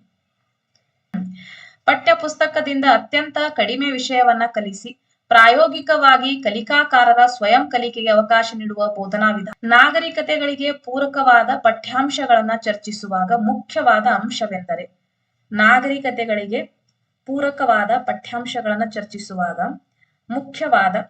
ಮುಖ್ಯವಾದ ಅಂಶವೆಂದರೆ ವೈಶಿಷ್ಟ್ಯವನ್ನ ಅವಲೋಕಿಸುವುದು, ಉಗಮದ ಕಾರಣಗಳನ್ನ ಅರಿಯೋದು, ಕೊಡುಗೆಗಳನ್ನ ಪ್ರಶಂಸಿಸುವುದು, ಪ್ರಸ್ತುತದೊಂದಿಗೆ ಹೋಲಿಸಿ ವ್ಯತ್ಯಾಸ ಕಂಡುಕೊಳ್ಳೋದು. ಡೆಫಿನೆಟ್ಲಿ ಇದು ಡೈರೆಕ್ಟ್ ಬರ್ತದ ನಿಮಗ ಅಲ್ವಾ? ಪ್ರಸ್ತುತದೊಂದಿಗೆ ಹೋಲಿಸಿ ವ್ಯತ್ಯಾಸವನ್ನ ಕಂಡುಕೊಳ್ಳೋದು. ಡನ್ ಇದೆ ರೀ, ಡೈರೆಕ್ಟ್ ಆನ್ಸರ್ ಇದೆ. ಹೋಲಿಕೆ ಮತ್ತು ವ್ಯತ್ಯಾಸ ಕಂಡುಕೊಳ್ಳೋದು, ಪ್ರಸ್ತುತದೊಂದಿಗೆ ಹೋಲಿಸಿ ವ್ಯತ್ಯಾಸವನ್ನ ಕಂಡುಕೊಳ್ಳೋದು. ನೆಕ್ಸ್ಟ್, ಬೋಧನಾ ಪದ್ಧತಿ ಎಂದರೆ ಏನು? ಬೋಧನಾ ಪದ್ಧತಿ ಎಂದರೆ 4 ಆಪ್ಷನ್ ಸ್ವಲ್ಪ ವಿಚಾರ ಮಾಡಿ ಆನ್ಸರ್ ಹಾಕಿ. ಕಲಿಕೆಯನ್ನ ಸುಲಭ ಮತ್ತು ಪರಿಣಾಮಕಾರಿ ಮಾಡಲು ಶಿಕ್ಷಕರು ಅನುಸರಿಸುವ ಮಾರ್ಗರಿ. ತರಗತಿಯಲ್ಲಿ ಕಲಿಕಾ ಸಾಮಗ್ರಿಗಳನ್ನ ಬಳಸಿ ಕಲಿಸುವ ಮಾರ್ಗ.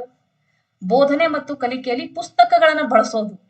ಯಾಂತ್ರಿಕವಾದ ಬೋಧನೆ ಮತ್ತು ಕಲಿಕೆ. ಯಾಂತ್ರಿಕ ಅಂದ್ರೆ ಮೊದ್ಲ ಆಗಂಗಿಲ್ಲ, ಪುಸ್ತಕದ ಮ್ಯಾಟರ್ ಬೇಡ. ಆಪ್ಷನ್ ಎ ಅಲ್ವಾ? ಎಸ್ ರೀ, ಹೌದು. ಕಲಿಕೆಯನ್ನ ಸುಲಭ ಮತ್ತು ಎಲ್ಲ ನೋಡ್ರಿ, ಇವೆಲ್ಲ ಆಪ್ಷನ್ ಒಳಗೆ ಆಪ್ಷನ್ ಎ ಕರೆಕ್ಟ್ ಅನ್ಸಾಕತ್ತಿ. ಕಲಿಕೆಯನ್ನ ಸುಲಭ ಮತ್ತು ಪರಿಣಾಮಕಾರಿ ಮಾಡಲು ಶಿಕ್ಷಕರು ನಾವು ಅನುಸರಿಸುವಂತಹ ಮಾರ್ಗ ಇದು ಅಲ್ವಾ? ಫಸ್ಟ್ ನಾವು ಪಾಠ ಲೆಸನ್ ಪ್ಲಾನ್ ಮಾಡ್ತಿದ್ವಿ ನೋಡ್ರಿ, ಅವಾಗ ನಾವೆಲ್ಲಾನು ಉದ್ದೇಶಗಳನ್ನ ಬರಿತಿದ್ವಿ. ಅವಾಗ ನಮಗಷ್ಟು ರಿಯಲೈಸ್ ಇರ್ಲಿಲ್ಲ ಅಲ್ವಾ?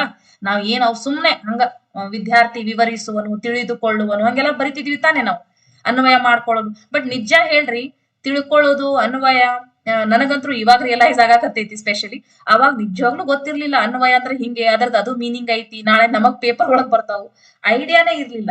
ಸುಮ್ನೆ ಬರದ್ ಬಿಡ್ತಿದ್ವಿ ಅಲ್ವಾ?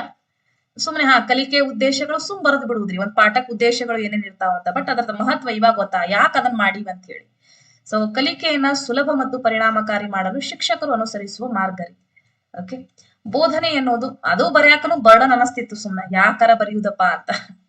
ಬಟ್ ಅದು ಬಹಳ ಇಫೆಕ್ಟಿವ್ ಇದೆ ರೀ ಅದು, ಅದಕ್ಕರ ಅದನ್ನ ಟೀಚಿಂಗ್ ಒಳಗೆ ಇಡೋದೊಂದು.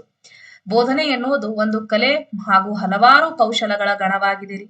ಶಿಕ್ಷಕ ವೃತ್ತಿಯನ್ನ ಕೈಗೊಳ್ಳುವ ಪ್ರತಿಯೊಬ್ಬರೂ ಕೂಡ ಈ ಕಲೆಯನ್ನ ಕರಗತ ಮಾಡ್ಕೊಳ್ಬೇಕ್ರಿ. ಬೋಧನೆ ಮಾಡೋದೊಂದು ಕಲೆ ರೀ. ಆಕ್ಚುಲಿ ಪಾಠ ಎಲ್ರು ಮಾಡ್ತಾರೆ ಅಲ್ವಾ? ಬುಕ್ ತಗೊಂಡು ಮಾಡ್ತಾರೆ, ಬುಕ್ ಇರ್ಲಾರ್ದನು ಪಾಠ ಮಾಡ್ತಾರೆ, ಎಲ್ರು ಪಾಠ ಮಾಡ್ತಾರೆ. ಬಟ್ ಆ ವಿದ್ಯಾರ್ಥಿಗಳನ್ನ ಗಮನವನ್ನ ಕೇಂದ್ರೀಕರಿಸಿ ಅಲ್ವಾ, ಆ ವಿದ್ಯಾರ್ಥಿಗಳ ಅಟೆನ್ಷನ್ ಬಿಲ್ಟ್ ಮಾಡೋದು ಅಂಡ್ ಅವ್ರ ಮೇಲೆ ಆಸಕ್ತಿ, ಅವರಲ್ಲಿ ಆಸಕ್ತಿ ಹುಟ್ಟಿಸಿ ಪಾಠ ಮಾಡೋದು ನಿಜವಾಗ್ಲೂ ಇದು ಒಂದು ಕಲೆನೆ ಅಲ್ವಾ? ಶಿಕ್ಷಕ ವೃತ್ತಿ ಸುಮ್ನೆ ಟೀಚರ್ ಆದವರು ಈ ಒಂದು ಕಲೆಯನ್ನ ಕರಗತ ಮಾಡ್ಕೊಳ್ಳೇಬೇಕು. ಓಕೆ, ಸಾಮಾನ್ಯವಾಗಿ ಹೇಳೋದಾದ್ರೆ ಶಿಕ್ಷಕ ಮತ್ತು ವಿದ್ಯಾರ್ಥಿಗಳ ನಡುವೆ ಅರ್ಥಪೂರ್ಣ ಪ್ರಕ್ರಿಯೆ ಇದು. ಬೋಧನೆ ಅಂದ್ರೆ ಅರ್ಥಪೂರ್ಣ ಪ್ರಕ್ರಿಯೆ ಬೋಧನೆಯಾಗಿದೆ. ಬೋಧನೆ ಕುರಿತು ಅಧ್ಯಯನವೇ ಬೋಧನಾಶಾಸ್ತ್ರ. ಬೋಧನೆಗೆ ರಿಲೇಟೆಡ್ ಆಗಿ ಮಾಡುವಂತ ಅಧ್ಯಯನವೇ ಬೋಧನಾಶಾಸ್ತ್ರ. ಹರ್ಬರ್ಟ್ ಸ್ಪೆನ್ಸರ್ ಬೋಧನಾಶಾಸ್ತ್ರದ ಪಿತಾಮಹ. ರೈಟ್, ಹರ್ಬರ್ಟ್ ರವರು ಬೋಧನಾಶಾಸ್ತ್ರದ ಪಿತಾಮಹ ಹಾಗೂ ಪಾಠ ಯೋಜನೆಯ ಪಿತಾಮಹ ಎಂದು ಹರ್ಬರ್ಟ್ ರವರನ್ನ ಕರಿತೀವಿ, ನೆನ್ಪಿಟ್ಕೊಳ್ಳಿ. ಹರ್ಬರ್ಟ್ ರವರನ್ನ ಬೋಧನಾಶಾಸ್ತ್ರದ ಪಿತಾಮಹ ಹಾಗೂ ಪಾಠ ಯೋಜನೆಯ ಪಿತಾಮಹ ಎಂದು ಕರೆಯುವರು. ಇವರು ಪಂಚ ಸೋಪಾನಗಳನ್ನ ತಿಳಿಸಿದ್ದಾರೆ. ಹರ್ಬರ್ಟ್ ರವರ ಪಂಚ ಸೋಪಾನಗಳು ಗೊತ್ತೈತಿ ನಿಮಗೆ ಅಲ್ವಾ? ಸೋಪಾನಗಳನ್ನ ತಿಳಿಸಿದ್ದಾರೆ. ಇತಿಹಾಸ ಮತ್ತು ಪೌರ್ಣಿತಿ ಶಿಕ್ಷಕರಾಗುವವರು ನೀವು ಬೋಧನಾಶಾಸ್ತ್ರವನ್ನ ಚೆನ್ನಾಗಿ ಅರ್ತಿರ್ಬೇಕ್ರಿ. ಶಿಕ್ಷಣದ ಗುರಿ ಮತ್ತು ಉದ್ದೇಶಗಳು, ಪಠ್ಯವಸ್ತು, ಬೋಧನಾ ವಿಧಾನ ಇವೆಲ್ಲವುಗಳನ್ನ ಅರಿತು ವಿದ್ಯಾರ್ಥಿಗಳಿಗೆ ಜ್ಞಾನಧಾರೆಯನ್ನು ಉಂಟು ಮಾಡುವ ಪ್ರಕ್ರಿಯೆ ಬೋಧನೆಯಾಗಿದೆ. ಓಕೆ, ಕಾಡೋದೇವ್ರ ಕಾಟ ಕಳ್ದಂಗ್ ಹೋಗಿ ಪಾಠ ಮಾಡಕ್ ಹೋಗ್ಬಾರ್ದು. ಸೊ ಇದು ಆಕ್ಚುಲಿ ಮೇನ್ ಇರುವಂತದ್ದು. 5 ಮಾದರಿ ಹೇಳೋಣ್ರಿ, ಮುಂದೆ ಅದನ್ನು ಕೂಡ ಹೇಳ್ತೇನೆ. ಈ ಕೆಳಕಂಡವುಗಳಲ್ಲಿ ಯಾವುದು ರಚನಾವಾದ ಪದ್ಧತಿಯ ಆಧಾರಿತ ಬೋಧನೆ ಅಲ್ಲ? ಈ ಕೆಳಕಂಡವುಗಳಲ್ಲಿ ಯಾವುದು ರಚನಾವಾದ ಪದ್ಧತಿ ಆಧಾರಿತ ಬೋಧನಾ ವಿಧಾನವಲ್ಲ? ಪರಿಕಲ್ಪನಾ ನಕ್ಷೆ, ಓಕೆ, ಸಾಮಾಜಿಕ ವಿಚಾರಣಾ ವಿಧಾನ, ಉಪನ್ಯಾಸ ಪ್ರಾತ್ಯಕ್ಷಿಕೆ ವಿಧಾನ, ಸಹಕಾರ ಕಲಿಕಾ ತಂತ್ರಗಳು. ಏನ್ ಶಾಣೆ, ಏನ್ ಸುದ್ದಿ, ಯಾ ನಮೂನಿ ಸಿ ಆನ್ಸರ್ ಹಾಕೋದು. ಏಕದಮ್ ಕರೆಕ್ಟ್ ಐತ್ರಿ ನಿಮ್ಮ ಆನ್ಸರ್. ಓಕೆ, ಪರಿಕಲ್ಪನಾ ನಕ್ಷೆ, ಸಾಮಾಜಿಕ ವಿಚಾರಣಾ ವಿಧಾನ, ಸಹಕಾರ ಕಲಿಕಾ ತಂತ್ರಗಳು. ನಾವು ಉಪನ್ಯಾಸ ಪ್ರಾತ್ಯಕ್ಷಿಕೆ ವಿಧಾನ ಬರೋದಿಲ್ರಿ. ಬೋಧನಾ ವಿಧಾನಗಳು ನಿರಂತರವಾಗಿ ಬದಲಾಗ್ತಿರ್ತಾವ್ರಿ, ಡಿಫ್ರೆಂಟ್ ಕೈಂಡ್ ಒಳಗ. ಓಕೆ, ಬೋಧನಾ ವಿಧಾನಗಳು ಬರ್ತಿರ್ತಾವ. ರಚನಾತ್ಮಕ ಬೋಧನಾ ವಿಧಾನವು ಒಂದು ನವೀನ ವಿಧಾನವಾಗಿದೆ. ಇದು ಒಂದು ಹೊಸ ರೀತು. ಓಕೆ, ರಚನಾತ್ಮಕ ಬೋಧನಾ ವಿಧಾನ ಏನಿದೆ ಅಲ್ವಾ, ಇದು ನವೀನ ವಿಧಾನ. ಎಸ್, ಇದು 5E ಮಾದರಿಯ ಹಿನ್ನೆಲೆಯ ಬೋಧನಾ ವಿಧಾನವಾಗಿದ್ದು ವಿದ್ಯಾರ್ಥಿಗಳ ಪೂರ್ವ ಜ್ಞಾನ ಆಧಾರಿತವಾಗಿ ರೂಪಿತವಾಗಿದೆ. ವಿದ್ಯಾರ್ಥಿಗಳ ಪೂರ್ವ ಜ್ಞಾನ ಆಧಾರಿತವಾಗಿ ರೂಪಿತವಾಗಿದೆ ರಚನಾ ವಿಧಾನ ರೀ. ಮಕ್ಕಳು ವೈಯಕ್ತಿಕ ಅನುಭವಗಳ ಮೂಲಕ ತಮ್ಮದೇ ಆದ ಜ್ಞಾನವನ್ನ ಹೊಂದುವಂತೆ ಮಾಡುವ ಪ್ರಕ್ರಿಯೆಯೇ ರಚನಾತ್ಮಕ ಬೋಧನಾ ವಿಧಾನವಾಗಿದೆ. ಸರಿ, ಇದರಲ್ಲಿ ಏನೇನ್ ಬರ್ತಾವ್ರಿ? ರಚನಾತ್ಮಕ ಬೋಧನೆಗಾಗಿ ಕೈಗೊಳ್ಳಬಹುದಾದ ಚಟುವಟಿಕೆಗಳು. ಮೊದಲನೇದಾಗಿ ಅನ್ವೇಷಣಾ ಯೋಜನೆಗಳು, ಎರಡನೇದು ಸಮಸ್ಯೆಗಳನ್ನ ನೀಡುವಂಥದ್ದು, ಮೂರನೇದು ಚಟುವಟಿಕೆಗಳನ್ನ ಏರ್ಪಡಿಸುವಂಥದ್ದು, ನಾಲ್ಕನೇದು ಪ್ರಯೋಗಗಳನ್ನ ಕಲ್ಪಿಸಿಕೊಡುವುದು, ಐದನೇದು ಕ್ಷೇತ್ರ ಭೇಟಿ ಪ್ರವಾಸ. ಓಕೆ, ಇವೆಲ್ಲ 5 ಏನಪ್ಪಾ ಅಂದ್ರೆ ರಚನಾತ್ಮಕ ಬೋಧನೆಗಾಗಿ ಕೈಗೊಳ್ಳಬಹುದಾದ ಚಟುವಟಿಕೆಗಳು. ಸರಿ, ಇವು 5 ಕೂಡ ನೆನ್ಪಿಟ್ಕೊಳ್ಳಿ. ಇನ್ನು ರಚನಾತ್ಮಕ ಬೋಧನಾ ವಿಧಾನದ ಗುಣಲಕ್ಷಣಗಳು ಏನಿದಾವು? ರಚನಾತ್ಮಕ ಬೋಧನಾ ವಿಧಾನದ ಗುಣಲಕ್ಷಣಗಳು 5E ಲೆಸನ್ ರೀ. ಎಸ್, ಇದೊಂದು ಶಿಶು ಕೇಂದ್ರಿತ ವಿಧಾನವಾಗಿದೆ. ರಚನಾತ್ಮಕ ವಿಧಾನ ಚಟುವಟಿಕೆ ತತ್ವವನ್ನ ಒಳಗೊಂಡಿದೆ. ಮಕ್ಕಳ ಸ್ವಯಂ ಕಲಿಕೆಗೆ ಮತ್ತು ಮುಕ್ತ ಕಲಿಕೆಗೆ ಅವಕಾಶ ನೀಡುತ್ತದೆ. ಗುಂಪು ಚಟುವಟಿಕೆಗಳಿಗೆ ಆದ್ಯತೆ ನೀಡುತ್ತದೆ. ಶಿಕ್ಷಕ, ಸಲಹೆಗಾರ ಅಥವಾ ಮಾರ್ಗದರ್ಶಕರಾಗಿರ್ತಾರೆ. ಪ್ರಜಾಪ್ರಭುತ್ವ ಮೌಲ್ಯವನ್ನ ಬೆಳೆಸುತ್ತದೆ. ವಿದ್ಯಾರ್ಥಿಗಳು ತಮ್ಮದೇ ಆದ ಮಾನಸಿಕ ಮಾದರಿಗಳನ್ನ ರಚಿಸಿಕೊಳ್ಳುವುದರ ಮೂಲಕ ಜ್ಞಾನವನ್ನ ಸಂರಕ್ಷಿಸಿಕೊಳ್ಳುವರು. ಇವಿಷ್ಟು ಏನಪ್ಪಾ ಅಂದ್ರ ರಚನಾತ್ಮಕ ಬೋಧನಾ ವಿಧಾನದ ಗುಣಲಕ್ಷಣಗಳು. ನೆಕ್ಸ್ಟ್ ನೋಡಿ, ವಿಜ್ಞಾನ ಬೋಧನೆಗೆ ಸಂಬಂಧಿಸಿದ ಮುಖ್ಯಾಂಶಗಳನ್ನು ನಾವು ಈ ಮೂಲಾಧಾರದಿಂದ ಪಡೆಯಬಹುದು. ಮೂಲ ಶಿಕ್ಷಣ ಪದ್ಧತಿ, ಕೊಠಾರಿ ಆಯೋಗ ವರದಿ, ಪ್ರೌಢ ಶಿಕ್ಷಣ ಆಯೋಗ ವರದಿ, ರಾಷ್ಟ್ರೀಯ ಶಿಕ್ಷಣ ನೀತಿ. Thank you Umadevi. ಸರಿ ಇದೆ, ನೀವು ಕೂಡ ಎಕ್ದಮ್ ಕರೆಕ್ಟ್ ಉತ್ತರ ಕೊಟ್ರಿ. ಸಮಾಜ ವಿಜ್ಞಾನ ಬೋಧನೆಗೆ ಸಂಬಂಧಿಸಿದ ಮುಖ್ಯಾಂಶಗಳನ್ನ ನಾವು, ಸಮಾಜ ವಿಜ್ಞಾನ ಅಂದ್ರೆ ಬೇಸಿಕಲಿ ನಮಗ ಅದ್ರ ಹಿಸ್ಟ್ರಿನೂ ಬರ್ತದ ಅಲ್ವಾ. ಸೊ ಬೇಸಿಕಲಿ ಹಿಂದಿದ್ದು ಕೂಡ ಆಧಾರಗಳನ್ನು ಕೂಡ ಯೂಸ್ ಮಾಡ್ಕೊಂಡು ಹೇಳ್ಬೋದು. ಇಲ್ಲಿ ಕೊಟ್ಟಿನಿ ನೋಡ್ರಿ ನಾನು. ಮೂಲ ಶಿಕ್ಷಣ ಪದ್ಧತಿ ರೀ. ಓಕೆ, ಮೂಲ ಶಿಕ್ಷಣ ಪದ್ಧತಿ ಅಥವಾ ಮೂಲಾಧಾರ ಪದ್ಧತಿ ಒಳಗ ಕೆಲವೊಂದಿಷ್ಟು ಬರ್ತಾವ್ರಿ. ಸಾಹಿತ್ಯ ಆಧಾರಗಳು ಬರ್ತಾವ್, ಅದ್ರಾಗ ಲಿಖಿತ ಸಾಹಿತ್ಯ ಬರ್ತಾವ್ರಿ. ಲಿಖಿತ ಸಾಹಿತ್ಯ ಒಳಗೆ 2 ಟೈಪ್ಸ್, ದೇಶೀಯ ಸಾಹಿತ್ಯ ಮತ್ತು ವಿದೇಶಿಯ ಸಾಹಿತ್ಯ. ಸಾಹಿತ್ಯ ಆಧಾರ ಒಳಗೆ 2, ಒಂದು ಲಿಖಿತ, ಇನ್ನೊಂದು ಮೌಖಿಕ. ಲಿಖಿತ ಒಳಗೆ 2 ಟೈಪ್ ರೀ, ದೇಶೀಯ ಮತ್ತು ವಿದೇಶಿಯ. ಇನ್ನು ಪುರಾತತ್ವ ಆಧಾರ ಒಳಗೆ ಉತ್ಖನನಗಳು, ಶಾಸನಗಳು, ನಾಣ್ಯಗಳು, ಸ್ಮಾರಕಗಳು, ವರ್ಣಚಿತ್ರಗಳು ಕಂಡು ಬರ್ತಾವೆ. ಮತ್ತೊಂದು ರೀತಿಯ ಮೂಲಾಧಾರಗಳನ್ನ ನಾವು ಕಾಣಬಹುದು. ಒಂದೇದು ಪ್ರಾಥಮಿಕ ಆಧಾರಗಳು ಅಥವಾ ಆಕರಗಳು ಅಂತ ಕರಿತೀವಿ. ಪ್ರಾಥಮಿಕ ಅಂದ್ರೆ ಆತ್ಮಕಥೆ ಆಗಿರ್ಬಹುದು, ಒಪ್ಪಂದಗಳಾಗಿರ್ಬಹುದು, ಕರಾರುಗಳಾಗಿರ್ಬಹುದು, ರಾಜಾಜ್ಞೆಗಳಾಗಿರ್ಬಹುದು, ಈ ಪ್ರಾಥಮಿಕ ರೀ. ಅಂದ್ರೆ ಅಲ್ಲೇ ಅವಾಗಿಂದ ವಿಚಾರಗಳು. ದ್ವಿತೀಯ ಮಾಧ್ಯಮಿಕ ಆಕರಗಳು ಅಂದ್ರೆ ಜೀವನ ಚರಿತ್ರೆ, ಖಾಸಗಿ ಪತ್ರಗಳು, ಕಥೆಗಳು. ಇವು ಮತ್ತೆ 2 ಟೈಪ್ ಆಧಾರಗಳಲ್ಲಿ. ರಾಬರ್ಟ್ ಗ್ಯಾಗ್ನೇರ್ ಅವರ ಪ್ರಕಾರ ಉನ್ನತ ಮಟ್ಟದ ಕಲಿಕೆಯು ಡೆಫಿನೆಟ್ಲಿ ಸಮಸ್ಯೆ ಪರಿಹಾರ. ಮಾತಾಬೇಡ, ಮುಂದಕ್ಕೆ ಹೋಗೋಣ. ಸಮಸ್ಯಾ ಪರಿಹಾರ ಕಲಿಕೆ. ಸರಿ, ಸೊ ಇದಿಷ್ಟು ಕೂಡ ಕ್ವಶನ್ ಆಗಿದ್ದು ವಿದ್ಯಾರ್ಥಿಗಳೇ. ಇನ್ನು